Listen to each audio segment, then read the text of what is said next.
Welcome back, and thank you for joining us during the second segment.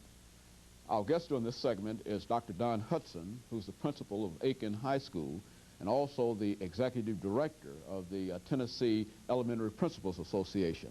And let me welcome you to the show, Dr. Hudson. Dr. Hudson, we spoke with another distinguished elementary principal, Mrs. MSowell, earlier, and of course what we'd like to do in this segment is to recognize that last year you were selected as the distinguished teacher for the state of Tennessee. And I'd like for you to give us some information in reference to what you felt were some of the outcomes, some of the things that went along with that selection last year. Well, thank you, Dr. Haney. Thank you for having us here, for MSowell and myself. And I would like to say first that we're extremely proud of MSowell for her receiving this recognition as well as myself. And prior to this, Mr. Gilman Jenkins, also a Metro principal.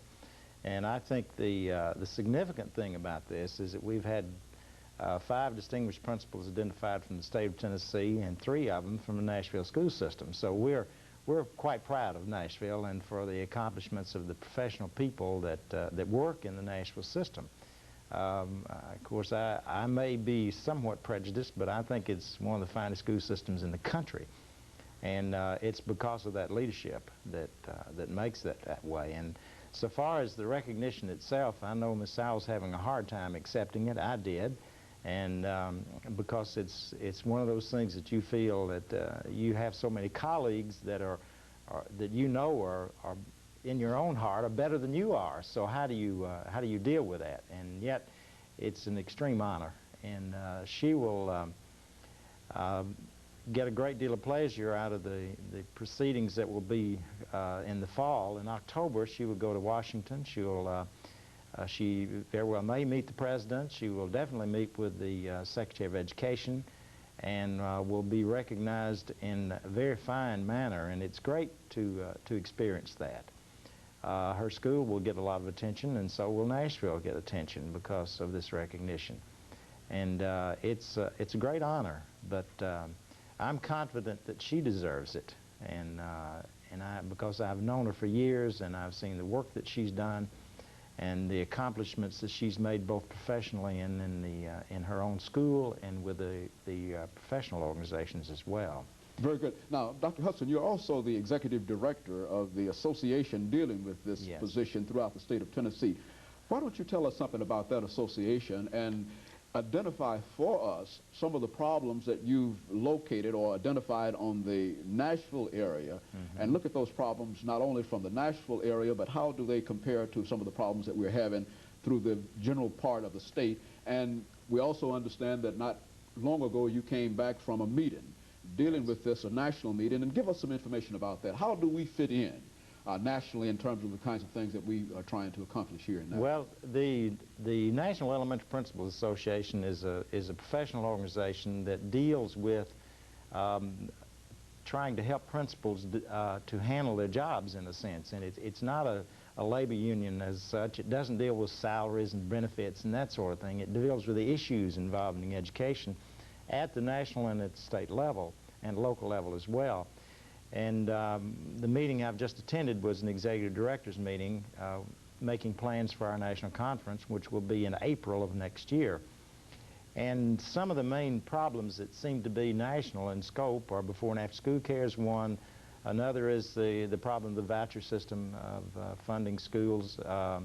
Another issue is open zones. That's Minnesota has just passed state legislation which mandates open zones. Now, what do you mean by open zones? Some of our people might not understand exactly. Well, it's a system whereby a state has a program that allows people to choose the school that they want to attend, as long as it's in the district. Now, there are variations of that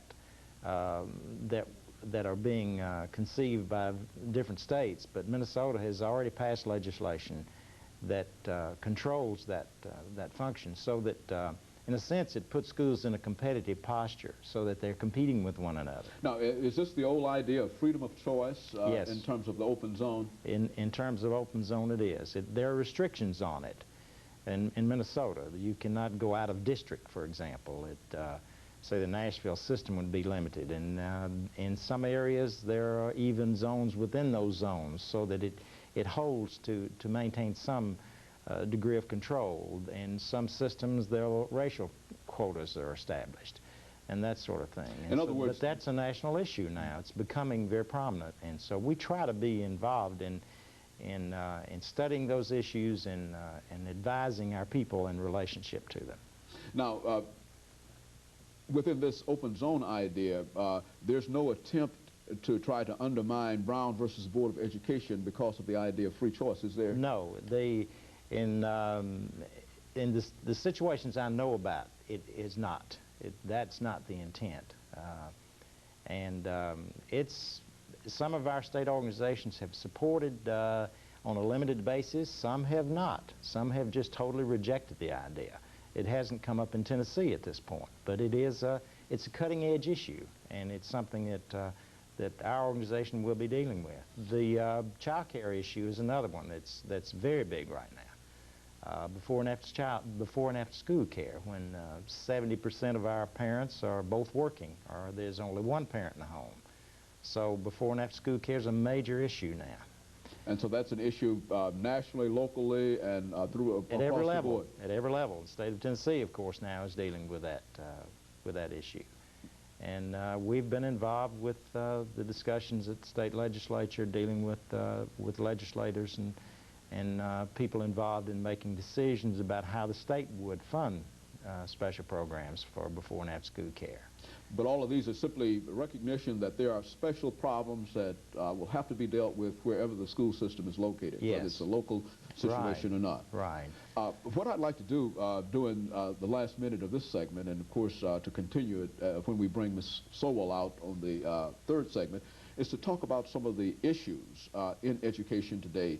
Mm-hmm. Quite recently, the Ernest Boyer, who came up with this idea of a nation at risk, right, suggested that there were 4 areas that we ought to deal with in terms of elementary education, education in general, and I'd like to talk about those 4 areas during our last segment. We'll be back with you following this commercial break.